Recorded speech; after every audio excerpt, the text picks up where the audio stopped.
जितनी भी हमारे अंदर गलतियां हैं वो विकार से होती हैं। विकार का मूल होता है स्वसुख वांछा, स्वसुख वांछा का मूल होता है देहाभिमान, और देहाभिमान अज्ञान से होता है, और अज्ञान भगवान से विमुख होने पर होता है, प्रभु से विमुख होने पर होता है।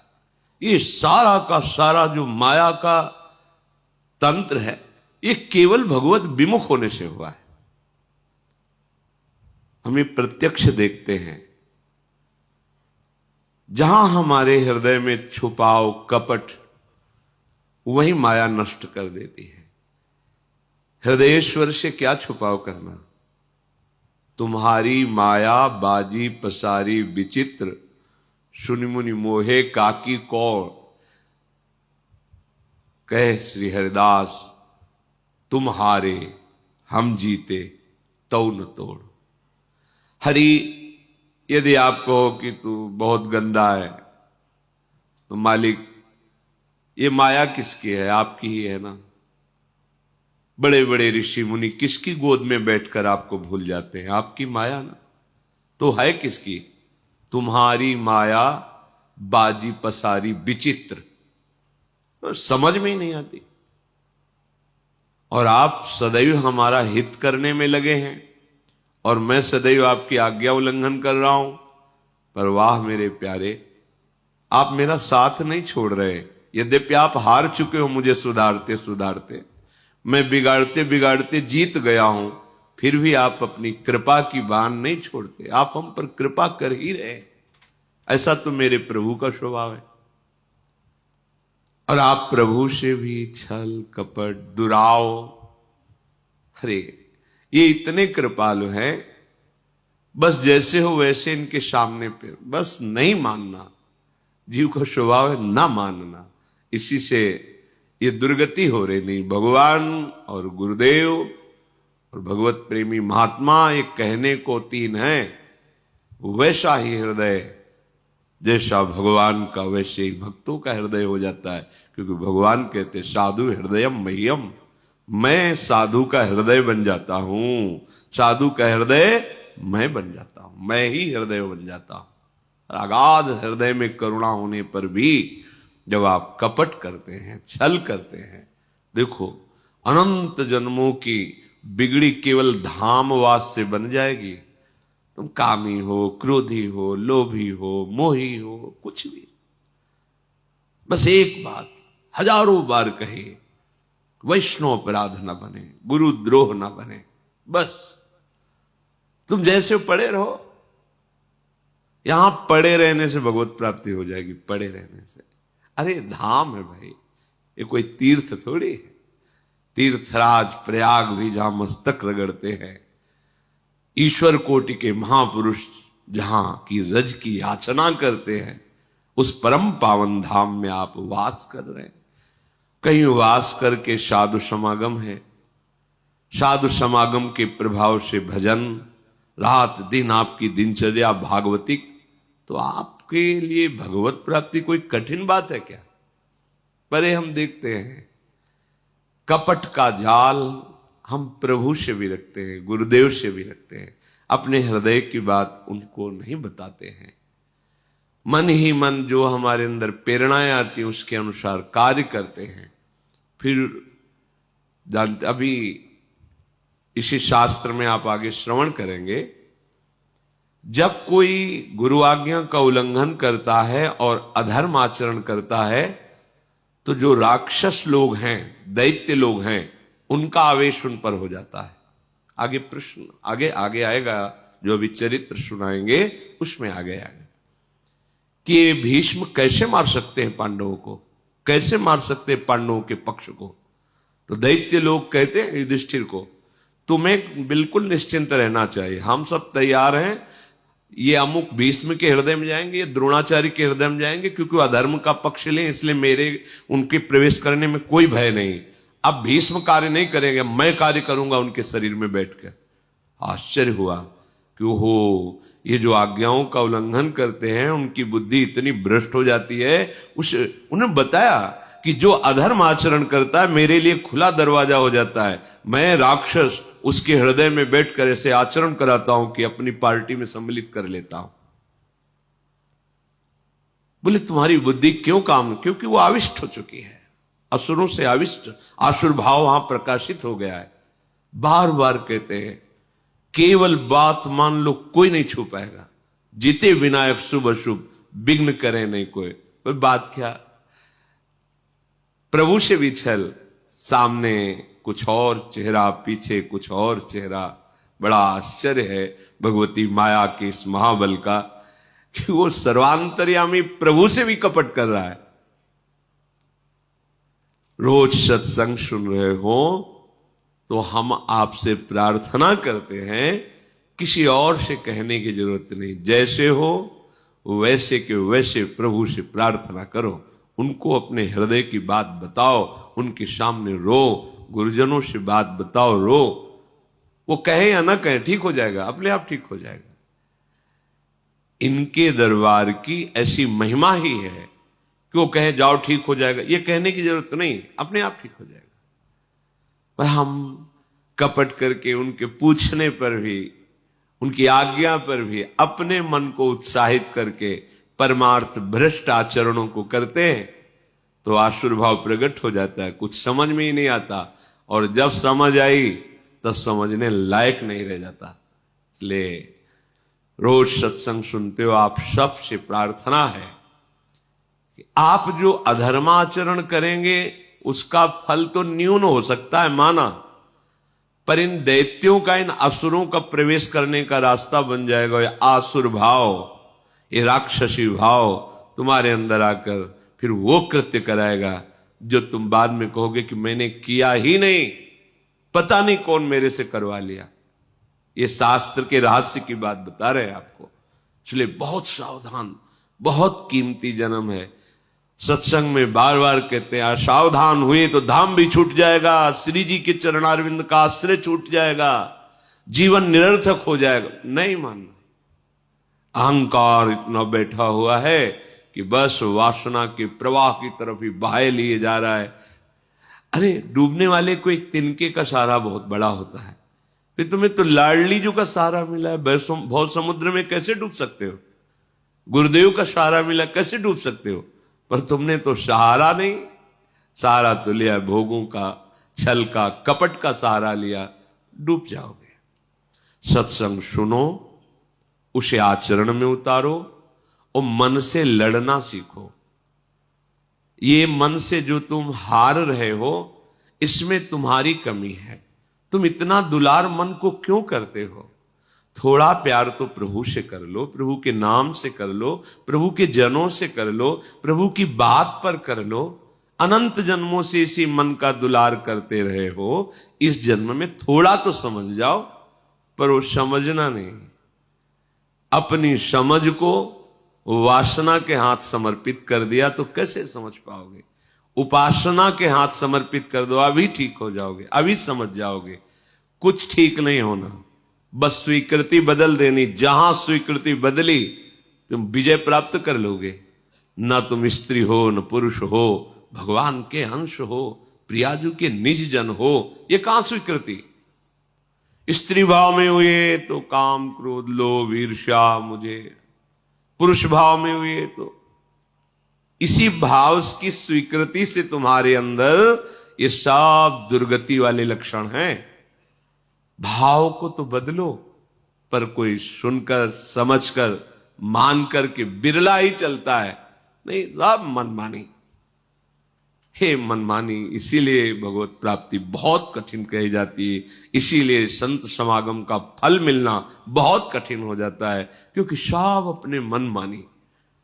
अरे थोड़ा तो गुरुमानी बनो, थोड़ा तो शास्त्र आज्ञा का पालन करो। ये जन्म बहुत कीमती। देखो वैसे ही प्रारब्ध कर्म बड़े बड़े संतों को देखो कष्ट दे रहे हैं, तो आप विचार करो जरा, क्या आप सदैव सुखी रहेंगे? क्या आपका सदैव शरीर स्वस्थ रहेगा? क्या आपको सदैव सहयोग मिलेगा सांसारिक व्यक्तियों का? आज तुम्हारा शरीर स्वस्थ है, तुम जवान हो, तो तुम्हारे शरीर को भोगने के लिए तुम्हें मित्र मिल जाएगा। कल जब तुम्हारा शरीर अस्वस्थ होगा और तुम्हारा पाप कर्म बढ़ जाने के कारण सब कुछ क्षीण होगा, तब तुम्हें जिससे मिलना चाहिए उससे मिलने की सामर्थ्य नहीं रह जाएगी। फिर जो दुख मिलेगा तुम झेल नहीं पाओगे। मान जाओ, धर्मयुक्त विषय का सेवन करो, नाम जप करते हुए इतना बल बढ़ाओ कि मन से लड़के उसको परास्त कर दो, तो विजयी हो जाओगे। प्रभु के जनों के हृदय में जो प्रेम है वो तुम्हारा उत्थान कर देगा, वो तुम्हारा मंगल कर देगा। देखो, श्री भगवान स्वयं करुणा करके उपदेश करते हैं, तुम्हें कुछ नहीं करना, केवल मेरा चिंतन करो, मैं सब संभाल लूंगा। अनन्यस चिंतयन्तो माम ये जना परिपासते तेषाम नित्याभियुक्ता नाम योगक्षेमं वहाम्यहम्। क्यों नहीं आप इस बात को समझते? राधा राधा राधा राधा सब संभाल लें, पर नहीं करना। छुप छुप के पापाचरण करना, छुप छुप के गंदी बातों का अंदर विस्तार बढ़ाना, छुप छुप के धर्म विरुद्ध मार्ग चलना, और बाहर से सत्संगी बने रहना, बाहर से भक्त का बाना पहने रहना, ये क्या है? तुम प्रभु को ठगना चाहते हो। विश्वात्मा सर्वज्ञ प्रभु से धोखा नहीं, तुम अपने आप से धोखा कर रहे हो, अपने आप का पतन कर रहे हो। इसलिए सावधान रहिए, बहुत बढ़िया अवसर आ गया है, निकल चलिए। नहीं, भगवान की दुरंत माया बख्शती नहीं किसी को, आप बस इतना समझ लो। ये उसी को आगे निकलने देती, मार्ग दे देती है, जो ईमानदारी से भगवान का आश्रय लेकर सत्य भाव से मार्ग में चलता है और चलने का अभिमान नहीं रखता है। माया रास्ता निकल जाओ, नहीं तो ऐसे उसके पास जाल है कि कहीं से भी वो आपको गिरा सकती है, क्योंकि भगवान की है ना, किसी और की नहीं। जो भोजन है ये जीवन का एक बहुत बड़ा अंग है, हमारे प्राणों का पोषण होता है, और सूक्ष्म बात, इससे हमारे मन का निर्माण होता है। अगर हम अपवित्र भोजन, गंदे विचारों से युक्त बनाया हुआ भोजन, अधर्म के द्वारा कमाए हुए धन से भोजन, तो वो हमारे मन को वासना में कर देगा, मलिन कर देगा, और बुद्धि को निर्णय ठीक करने की शक्ति का अपहरण कर लेगा। अगर हम इस पद्धति से भोजन पाते तो हमारी बुद्धि प्रकाशित होगी और मन ठीक हो जाएगा। वैसे भी ग्रामीण कहावत में भी जैसा खाए अन्न वैसा बने मन, इसका बहुत बड़ा प्रभाव पड़ता है। तो धर्म से कमाए हुए अन्न को जब हम रसोई में अमनिया करें तो उस समय विषय वार्ता, विषय चिंतन नहीं होना चाहिए।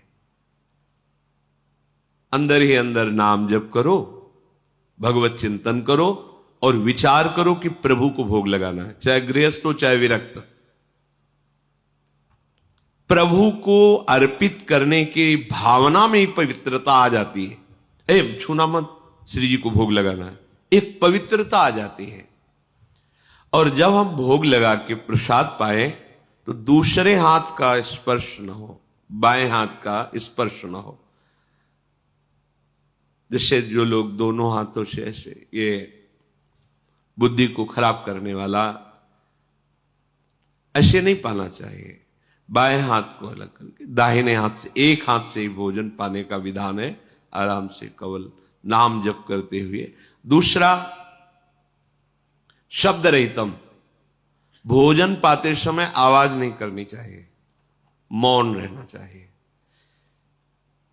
नाम जप करो अंदर से, कोई पद चला लो, शांत हो जाओ। भोजन परोसने वाला रोटी हल्ला मचा के ये ऐसा नहीं, वो जब आपके सामने परोसने आ रहा है, वो जो दे रहा है आपको आवश्यक है, ले लीजिए। नहीं आ रहा है, जितना आया है राधे श्याम पाली। गृहस्थी में तो स्वयं आपने बनाया, भोग लगाया, आराम से बैठ के नाम जप करते हुए पाइए। एक हाथ से पाए, दाहिने हाथ का ही प्रयोग होना चाहिए। दोनों हाथ स्पर्श होने से फिर वो अपनी बुद्धि को मलिन कर देगा, ऐसा शास्त्रीय सिद्धांत है। पात्र में एक ही हाथ का स्पर्श होना चाहिए। ऐसे प्राय जो लोग सत्संग नहीं करते, साधु सेवन नहीं, वो दोनों हाथों से ऐसे नहीं पाना चाहिए, शास्त्र निषेध। तो भोजन भगवत चिंतन करते हुए बनाएं, प्रभु को अर्पित करें, और जब प्रसाद पाए तो मौन रखें। उस समय प्रसाद के समय बोला नहीं जाता, बातचीत ये वो ऐसा नहीं। किसी की तरफ देखो मत, अपने प्रसाद की तरफ देखो, सावधानी रखो, एक एक कवल में भगवत नाम जपो, राधा राधा राधा।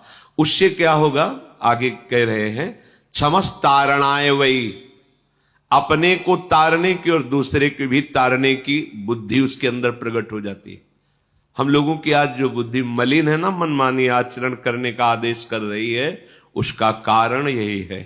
बहुत तरह से हम अपनी बुद्धि को अपवित्र करते रहते हैं। आहार पूरे जीवन का आधार है। भोजन ठीक है तो सब ठीक हो जाएगा। भोजन धर्म युक्त कमाए हुए धन से भगवत चिंतन करते हुए रसोई में अमनिया करके भगवत अर्पित करके प्रसाद स्वरूप मौन धारण करते हुए नाम जप करते हुए प्रसाद को एक हाथ से पाना। इससे क्या होगा, कह रहे हैं सात क्षमस तारणाए वही, वो अपने को भी तारने में समर्थ है और दूसरे को भी तारने में समर्थ हो जाएगा। क्या होगा, उसकी बुद्धि भगवत परायण हो जाएगी। और इसके विपरीत जूता पहने हैं। अब जैसे आप समय देखो कलयुग का, आप जैसे भोजनालय में कहीं, जिन्हें होटल आदि कहते हैं, वहां पाने गए तो आप जूता थोड़ी उतारते हैं, हाथ थोड़ी धोते हैं, कुल्ला थोड़ी करते हैं, पशुवत आचरण। ऐसे ही जूता पहने हुए, ऐसी क्या कैसा बना हुआ है, कोई निर्णय नहीं। तो बुद्धि कहां जा रही है, देखो ना, केवल धर्माचरण की तरफ बुद्धि जा रही। शास्त्र युक्त इंद्रियां शांत, भगवत चिंतन परायण, धर्म युक्त चेष्टा, ये सब केवल कहने में रह जाती, जीवन में आचरण में नहीं आ पाती, क्योंकि आहार विहार ही ठीक नहीं है। यही मूल है। बड़े बड़ी पवित्र बुद्धियों को भी आहार दूषित जाने पर भ्रष्ट आचरण हो गया। आहार बहुत बड़ा बल रखता है। जिसने कभी जीवन में मदिरा एक बूंद भी जबान में नहीं रखी, और जिसने कभी किसी की निंदा नहीं की, और जो विधि पूर्वक शास्त्रों का स्वाध्याय करता है और नाम जप करता है, वो पूरे विश्व को तार देगा, अपने आप को भी और पूरे विश्व के तारण करने की सामर्थ्य रखता है। ये साधारण बात नहीं है। जो आजकल के नवीन अवस्था के बच्चे खिलवाड़ में मदिरा को पीते हैं, क्या है, जिसके मुख में कभी जीवन में मदिरा नहीं गई है, किसी प्रकार से किसी की निंदा नहीं की, दोष आरोपण नहीं किया, और जो शास्त्र स्वाध्याय भगवान नाम जप करता है, सहज में मन शांत होकर उसका भगवदाकार हो जाता है। पूरे विश्व तारने की तात्पर्य है कि अगर पूरा विश्व उसकी बात मान ले, उसका आश्रय ले ले, तो उसका कल्याण करने में वो समर्थ है। यह हव्य, यज्ञ और काव्य, श्राद्ध, जितनी भी वस्तुएं हैं, ऐसे भजन करने वाला सबको पाने का अधिकारी है। यदि ऐसे जिसने कभी मदिरा नहीं, कभी मांस नहीं, शास्त्र स्वाध्याय, नाम जप, भगवत परायण, उसको दिया हुआ दान ऐसे सफल होता है जैसे प्रज्वलित अग्नि में दी हुई आहुति। साधु को कभी किसी अस्त्र से किसी पर प्रहार करने की जरूरत नहीं होती। मन्यु प्रहरणा विप्रा न विप्राहा शस्त्र योधिना निहन्युर्मन्युना विप्रा वज्रपाणि दिवासुरान। साधु का अस्त्र है क्षमा। वो किसी लोहे या धातु से बने हुए हथियारों को पास रखकर उनसे प्रहार नहीं करता। जैसे त्रिभुवनपति इंद्र के हाथ में वज्र विराजमान है और जिस पर प्रहार करें अमोघ है, ऐसे साधु का असंतुष्ट हो जाना अपराधी को नष्ट कर देता है। अस्त्र की जरूरत नहीं, मारने की जरूरत नहीं, मुस्कुराने की जरूरत है। ध्यान रखना, अगर कोई साधु नाराज होकर तुम्हारे अपराध पर तुम्हें कटुवचन बोल दे, दंड विधान कर दे, तो जय मनाना, भगवान तुम्हारी जय हो, तुमने निर्मल कर दिया। और अगर वो मौन होकर के निकल जाए तो घबरा जाना, फिर तुम्हें कोई नहीं, वो वज्र जैसे अमोघ, ऐसे यहां कह रहे हैं। वज्रपाणि रिवासुरान निहन्युर्मन्युना विप्रा। वो उपासक, वो साधु, उसी को भगवान में संकेत करते हैं शंकर जी कि उमा क्षमा सापहुते भारी, अपने कर्म जाए अपकारी। भगवत मार्ग के उपासक को ये गुरुजन कृपा करते हैं, जब हमें दंड देते हैं, जब 3 दिन भोजन नहीं, ऐसा नहीं, चलो, या सभा में डांट दिया, फटकार दिया, जो भी दंड विधान, निपट गए। त्रिभुवन में अब कोई तुम्हें उस कर्म का दंड नहीं दे सकता। भारी से भारी अपराध को 2 शब्दों में खत्म कर दिए। अगर वो मौन हो गए और उसके विषय में कुछ नहीं बोला, शांत रह गए, तो ये अब अमोघ वज्र है, अब इसे तुम नहीं झेल पाओगे। समय आने पर वो जो अपना प्रभाव प्रकाशित करेगा, नष्ट हो जाएगा। ये जैसे पापाचरण करते हैं और वर्तमान में खुशी नजर आते हैं ना, तो इसका तात्पर्य होता है जो सुकृत उनको आगे बचाने वाले थे, उनको भेजा जाता है, क्योंकि अपराध भयानक बन रहा है, सुकृत पहले नष्ट किए जा रहे हैं, जाओ फटाफट खत्म हो। अब उसको लगता है मैंने सब कुछ किया, कुछ नहीं बिगड़ा ना। अब वर्तमान का भयानक अपराध जब उन सुकृतों का नाश कर देगा, फिर इसके बाद जब उसका प्रोसेस शुरू होगा, फिर किसी की सामर्थ्य नहीं है। जो इस रहस्य को नहीं जानते उसे कहते सावधान रहो, सावधान, तुम्हें पता नहीं, ये बहुत प्रबल कर्म है जो नष्ट ही कर देगा, और कितने युग तक ये चलता रहेगा नष्ट करने के लिए, इसका कोई प्रमाण नहीं है। संत द्रोही, गुरु द्रोही, भगवत द्रोही, कहीं भी ठौर नहीं, कहते ना इनके नरक में भी ठौर नहीं मिलेगा। तो वास्तविक नरक में भी ठौर का तात्पर्य कि जो नारकी जी दंड भोग रहे हैं, वो और दंड देते हैं कि तू तो हमसे भी गिरा हुआ है। मन्यु प्रहरणा, तुम्हें प्रहार करने की जरूरत नहीं है। युधिष्ठिर जी कहे, जो साधु हैं, जो उपासक हैं, भगवत मार्ग के पथिक हैं, वो किसी बाहरी अस्त्र का प्रहार नहीं करते। वो क्षमा, तुम्हारा मंगल हो, ये उनके हृदय। पर उनका कर्म जो है, भगवान कपिल देव जी ने जा भस्म हो जाए ऐसा थोड़ी कहा सगर के 60,000 पुरखों को। वो बस उद्दंडता उन्होंने की, किसी ने अश्व को उनको आश्रम में बांध दिया और समाधिस्थ थे, ये चोर है फिर समाधि का नाटक करता है, ऐसा उद्दंडता, उनके तेज ने उनको भस्म कर दिया। उन्हीं के उद्धार के लिए भगीरथ जी गंगा जी को लाए थे। उन्होंने थोड़ी कहा कि जा भस्म हो जाए, ऐसा नहीं, उनके तेज ने भस्म कर दिया। कभी भी किसी उपासक को, साधु को, भगवत मार्ग के पथिक को जैसे कोई अवहेलना, अनादर, कपट, छल, अपराध करता है, भयंकर पीड़ा पहुंचाता है हृदय की या शरीर की, शांत रहो। राधा राधा राधा, स्वामिनी जी जैसा विधान करे, हमें ये मानना है कि हमारा कोई पवित्र विधान किया जा रहा है मंगल, हमें चुपचाप सह जाना है। ये तुम्हारा सह जाना वज्रपाणि रिवासुरान, जैसे देवराज इंद्र के द्वारा चलाया हुआ वज्र अमोघ है, जिस पर गिरेगा, पहाड़ पे गिरे तो धूल बना के फेंक दे, वज्र का ऐसा प्रभाव है। ऐसे ही वो